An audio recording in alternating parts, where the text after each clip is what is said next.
Irmãos, saudamos a igreja mais uma vez com a paz do Senhor. Agradecemos a Deus por estar aqui com os irmãos. Os irmãos já abordaram bem o assunto em classe. Um breve resumo, não é, do livro de Esther, que é um contraste muito grande com a lição passada de vocês. A lição passada que relatava sobre Ruth, um contexto diferente, um período diferente, e agora ele introduz o comentarista sobre a história de Esther. É um pulo histórico gigantesco, porque no período de Ruth era um período dos juízes, quando Israel era julgada pelos juízes, e agora entra o período de Esther, que já é o período aqui pós-exílio. Então há um salto temporal muito grande, mas ela traz um contexto muito importante para nós. Esther, também conhecida como a rainha da Pérsia, dentro de alguns escritos literários, podemos assim dizer, também narra e tem a dissertação deste conteúdo, mas vamos trazer uma breve e rápida resumo sobre o livro de Esther. Vocês já viram muito e a gente vai trazer rapidamente, pois temos ainda uma outra programação para trabalhar aqui com os irmãos. O livro de Esther, como já diz, ele traz, irmãos, um conteúdo bastante interessante para aquele período em que Israel estava passando, pois aqui agora já era o período em que o comando, o governo, não é, era dos medo-persas, que estavam à frente agora e governando sobre o povo judeu. E é interessante destacar que neste período, irmãos, já havia sido destituído ou encerrado, acabado toda a estrutura governamental da nação, aonde havia sido destituído o rei, seus príncipes e os demais que compunham, e agora todos estavam sobre a condição de servos, de escravos deste reino. O livro de Esther, irmãos, ele se passa, como os irmãos já viram, até na introdução, na leitura inicial, ele vai contar que ele se passa na capital do Império Persa, que aqui descrito em Suzã, entre o primeiro e o segundo retorno dos judeus para Jerusalém. A história pertence cronologicamente dentro de uma linha temporal, de uma linha de tempo. Essa história, ela pertence ao período entre o retorno de Zorobabel e Esdras, ou seja, entre o sexto e o sétimo ano, ou melhor, sexto e o sétimo capítulo do livro de Esdras, quando narra todo este contexto histórico.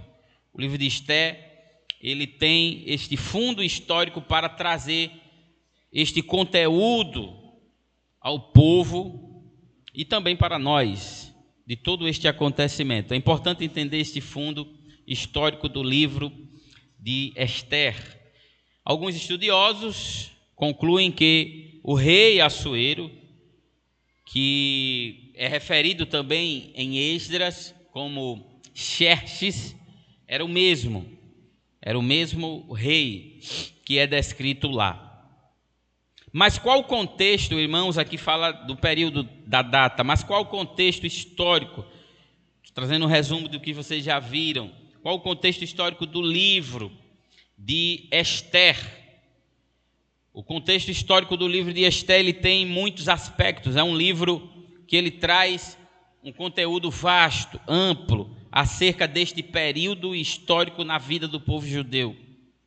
E é interessante destacar que, apesar do povo estar aqui havia sido conquistado, estavam sobre o regime do governo, eles tinham uma certa liberdade entre eles, não de culto, não de adoração, até porque estavam numa terra totalmente diferente do contexto cultural que eles estavam acostumados a viver, principalmente os mais antigos.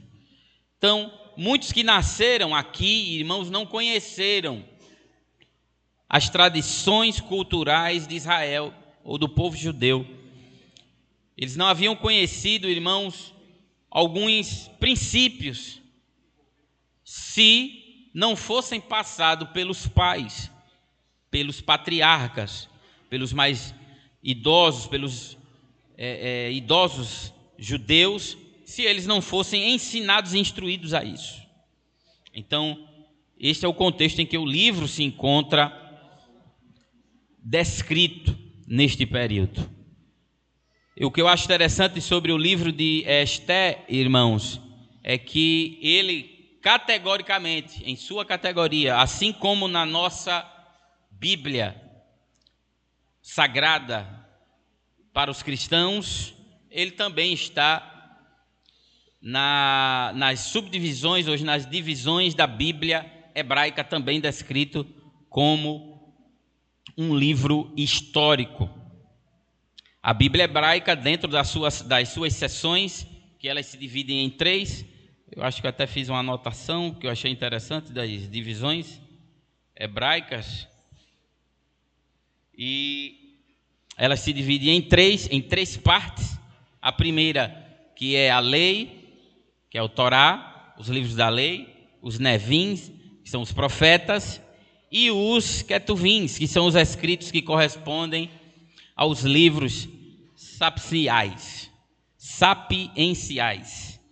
Então, a Bíblia hebraica, ela se divide em 3 partes: lei, profetas e os escritos históricos. E Esther está incluída dentro deles.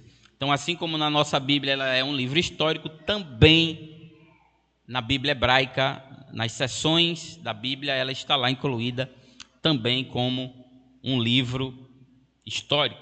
Mas, meus irmãos, o que podemos resumir de alguns personagens do livro de Esther? Pelo menos 5 podemos destacar. Havia outros, mas 5 são os principais personagens deste livro. A saber, o rei. Como era o nome do rei, irmãos? Como era o nome do rei? Assuero. O rei Assuero. Um segundo personagem que é introduzido na história no começo do livro, aonde lemos, é a rainha, a primeira rainha aqui descrita no livro. Qual é o nome da rainha? Rainha Vasti. A primeira rainha aqui introduzida na história. Esther vem após. O terceiro personagem que podemos identificar aqui no livro, que é muito mencionado, é Mardoqueu, que era da tribo de Benjamim e era pai adotivo de Esther. Ele era um parente de Esther, também chamado de Mordecai, em algumas versões bíblicas, depende da tradução. Ele vivia nesta fortaleza de Suzã durante o exílio do povo judeu, no reinado de Assuero, aonde ele criou Esther como se fosse sua filha. O quarto personagem e o principal do livro é Esther. E o livro recebe o título de Esther. Quem sabe o significado de Esther? Aquilo que brilha lá no céu, à noite, além da lua, né, irmãos? Estrela. Então, por causa de sua principal personagem, o livro recebe o seu título de Esther. E quem foi Esther, irmãos? Esther era órfã, uma órfã judia que foi criada pelo seu parente, e o nome hebraico de Esté, quem sabe o nome hebraico de Esté é o nome da filha do evangelista Luciano, quem sabe? Adassa era o nome hebraico de Esté, que significa murta, que era o nome de uma planta, ali da época. Então Esté era o nome persa que lhe foi dado. Foi o nome persa, ou como alguns costumam dizer, foi o nome pagão que Esté recebeu, assim como Ananias. Quem mais, irmãos? Azarias, quem é o outro? Misael, e quem é o outro? E Daniel. Quais foram os nomes pagãos que eles receberam? Daniel recebeu o nome de Beltesazar, e os seus 3 amigos receberam o nome de Sadraque, Mesaque e Abdenego. Então, assim como esses judeus receberam nomes pagãos, Esther, ou melhor, Adassa, também recebeu um nome persa, que era Esté, que significava estrela. E o outro personagem aqui muito importante da história é Amã. Amã foi um homem um político, tinha um cargo político muito alto no reinado e recebeu, não é, um alto patamar no reino, a ponto de ter autoridade. Abaixo do rei, ele tinha grande autoridade. E Amã é introduzido aqui na história, é uma breve passagem de Amã, mas o suficiente para ele causar um grande estrago, podemos assim dizer. Amã aparece na história como um homem orgulhoso, presunçoso, prepotente, e como ele conquista, após uma guerra, alguns historiadores dizem que após ele matar um capitão do exército inimigo, isso é contexto histórico, relatos históricos, ele é elevado o seu patamar diante do reino.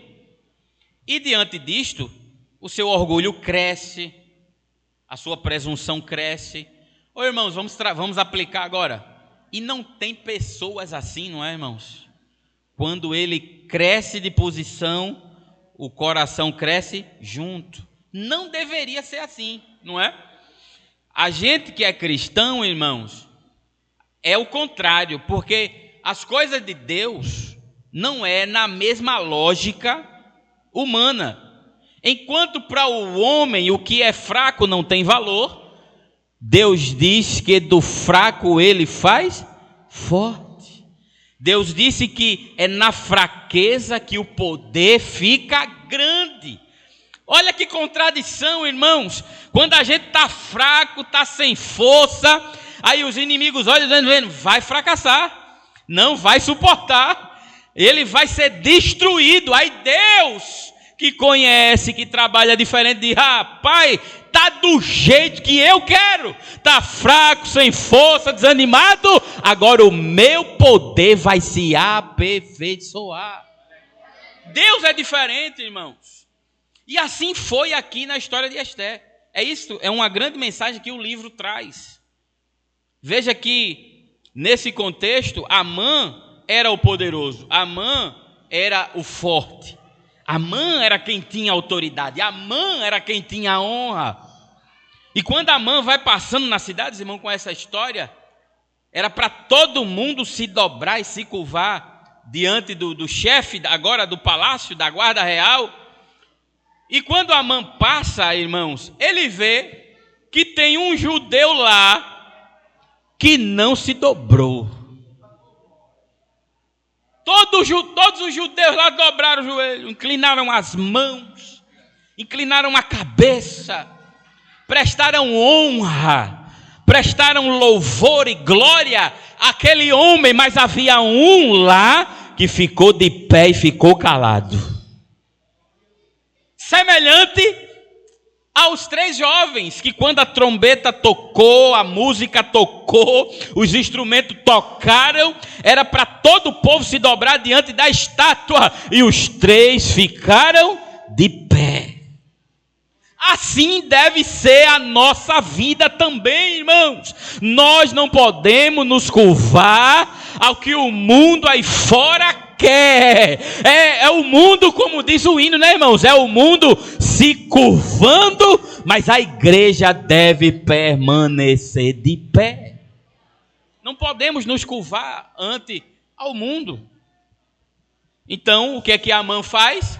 Irado, revoltado, porque o orgulhoso, o prepotente, irmãos, ele não se contenta na posição que ele está. Ele quer humilhar, ele quer ser melhor. Irmãos, eu acho interessante, eu estava até vendo hoje, que nem Jesus, olha, eu estou falando de Jesus, viu? Nem Jesus se achou maior do que o outro. Imagine você se achar melhor do que os outros. Nem Jesus se achou. Foi tanto que quando alguém foi questioná-lo acerca de João Batista, o que foi que ele disse? Dos nascidos de mulher, não há ninguém maior do que João Batista. Olha para aí, irmão. Dos que nasceram de mulher, não há homem maior do que ele. Aí João Batista, para não ficar por baixo, o que foi que João Batista disse? Eu não sou digno de amarrar a sandália dos pés desse homem. Eis aí o Cordeiro de Deus que tira o pecado do mundo. Jesus era tão extraordinário, irmão, que quando houve aquele princípio de contenda, quando disseram assim, olha, eles estão batizando mais do que João. E Jesus, embora não fosse ele que batizava, mas os discípulos, para não criar contenda, o que foi que Jesus fez? Ele se retirou dali, foi embora daquele lugar, para não criar tumulto, confusão. Mas o ser humano é tão diferente, não é, irmãos? Que Jesus dá o exemplo e a gente não copia. Mas tudo que não deve ser copiado, o povo está copiando. Mas o exemplo que é para copiar, não copia. E o próprio Jesus disse o quê? Aprendei de mim. Veja que contexto interessante. Aí o que é que acontece com Amã? Vou encerrar. É só um breve resumo, vocês aprenderam na sala. Amã vai, prepara a forca. Disse, agora eu vou lá no palácio. Vou pedir autorização ao rei, vou mandar pendurar Mardoqueu na forca, porque ele não se dobrou diante do homem do rei. Quando Amã vai chegando no palácio, está caminhando para lá. Irmãos, deixa eu te dizer isso aqui, isso é profético de Deus, isso é uma palavra profética de Deus. Enquanto estão tramando o mal contra nós, Deus já tem o livramento. Quem diz amém, irmãos? Porque enquanto Amã estava lá, faz a forca, prepara ela, coloca lá no pátio, e agora eu vou pedir autorização para enforcar. Estava o rei lá sem conseguir dormir. Parece que eu estou vendo quando alguém viu, e essa forca? Amã vai mandar pendurar Mardoqueu. Eita, meu Deus, e agora? E Deus lá assim, vou tirar o sono do rei. Ele vai perder o sono, vai ficar sem conseguir dormir, e eu vou livrar Mardoqueu. Aí o rei perde o sono, chama lá, pega aí o livro das crônicas, lê aí. Aí começaram a ler umas histórias para ele. Aí na história estava lá contando que um homem judeu, chamado Mardoqueu, livrou o rei das mãos de Tere e Bigtã, que eram seus criados, que estavam tramando contra o rei. Aí o rei disse, e o que foi que fizeram com ele? Aí o que foi que está escrito? Nada. Aí o rei, e foi? Quem é que está no pátio? Quando os homens saíram, quem é que estava chegando? Amã. Aí o rei manda chamar. Amã entrou achando que já ia destruir Mardoqueu. O rei perguntou, Amã, o que é que a gente faz? Olha o que o rei diz. O que é que a gente faz com um homem que o rei quer honrar. O que é que a gente faz com ele? Amã, como era orgulhoso, presunçoso, se achava melhor que os outros, achou que o rei estava falando de quem? Dele. Aí ele fez o quê? Eu vou preparar tudo que há de melhor para mim. Olha, coloca o cavalo real, bota a capa, bota tudo. Eita, faz tudo, manda andar pela rua, faz aquela procissão bonita. Aí o rei disse, pois prepare tudo, vá ali, pegue Mardoqueu e passe com ele pela rua da cidade, para o povo saber que o rei se agrada dele. E eu quero dizer nesta noite, baseado nesta lição, que o rei, quando quer honrar, até quem trama contra você, te ajuda. Recebe esta palavra. Alguém trama contra você, mas o rei, quando vai te honrar, ele pega até o inimigo e faz passear contigo. E o inimigo dizendo, eu não queria estar aqui, eu não sei porque é ele, eu não sei porque é ela, era para ser eu. Mas a palavra diz, isso se faz com o homem que o rei quer honrar. Amã ficou furioso, que o plano dele foi por água abaixo. E nesta noite, Deus está pondo planos por água abaixo. Recebe esta palavra. É passado isso. Amã não satisfeito. O que é que ele faz? Incita o rei para destruir os judeus. Agora eu vou destruir, eu não consegui Mardoqueu, agora eu mato tudo. Quando saiu o edito que o rei autoriza, está lá autorizado, não pode ser revogado. Mardoqueu vai à procura de Esté, que agora já estava levada a rainha, já estava lá no palácio, já estava servindo. Aí ele dá a carta lá, ela lê, e diz a ele que pela lei, ninguém pode entrar na presença do rei sem ele chamar, porque se entrar, morre. Aí Mardoqueu, vai lá e diz a ela, vai lá, que se ela ficar calada, Deus vai trazer socorro e livramento de outro lugar, mas do povo dele Deus cuida. Ele disse, Esté, será que não foi para esse momento que Deus te levantou? Olha o propósito, o professor Fernando estava falando ali. Olha o propósito, irmãos, de Esté, para livrar o povo, uma descendência, uma geração da extinção, que o diabo já queria extinguir ali. Aí vai, Esté disse, pois está certo, bota o povo para orar. Olha a proposta, irmão, você vai ver muito isso, né? Em alguns relatos históricos. Bota o povo para orar e para jejuar. E eu vou entrar. E se eu morrer, que eu morra. Mas eu vou fazer a vontade de Deus. Esté ficou tapeando ali, tomou banho, botou uma roupa bonita. Mulher sabe chamar a atenção do homem. Ela ficou por ali, como quem não queria nada. 30 dias que o rei não chamava ela. Mas no dia que ele botou os olhos em Esté, ele pegou o cetro e estendeu. O cetro dava autorização para se aproximar, para adentrar. E Esté adentra o palácio, adentra onde o rei estava. E ali, através de Esté, Deus proporciona livramento para o seu povo. Quem diz amém, irmãos? Amém. Deus tem suas formas de trabalhar. Deus tem suas maneiras de tratar. Então, que possamos compreender e entender, irmãos, que apesar das lutas que passamos, das dificuldades que enfrentamos, podemos contar com o socorro e a ajuda de um Deus todo-poderoso.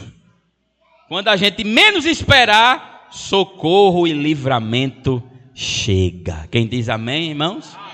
Em breve eu venho aqui contar uma bênção de Deus que está acontecendo, porque quando a gente menos espera, Deus faz. Às vezes a gente vai para um negócio pequeno, quando chega lá, Deus diz, não, vou botar tudo no grande, porque Deus faz assim. Então, irmão, vá fazendo a vontade de Deus e deixe Deus fazer a parte dele. Faça feito Mardoqueu. Fica orando, fica na porta, fica jejuando e dizendo, se não vir pela direita, vem pela esquerda, se não vir aqui, vem pela frente, vem por trás, vem por cima, mas de algum lugar vem. Mas ele não desampara o seu povo. Quem pode dizer amém, irmãos? Que possamos guardar esse contexto do livro de Esther. É só um breve relato do livro, né, que trata essa história tão linda dentro do contexto do povo judeu, preservando uma geração para que ela viesse a dar continuidade à história e chegar até os dias de hoje. Quem pode dizer amém? Queridos irmãos, quantos agradecem a palavra, digam amém. Queridos, tendo em vista que nós temos agora a parte da programação que faz alusão ao dia comemorativo ao Dia dos Pais, nós queremos chamar a nossa irmã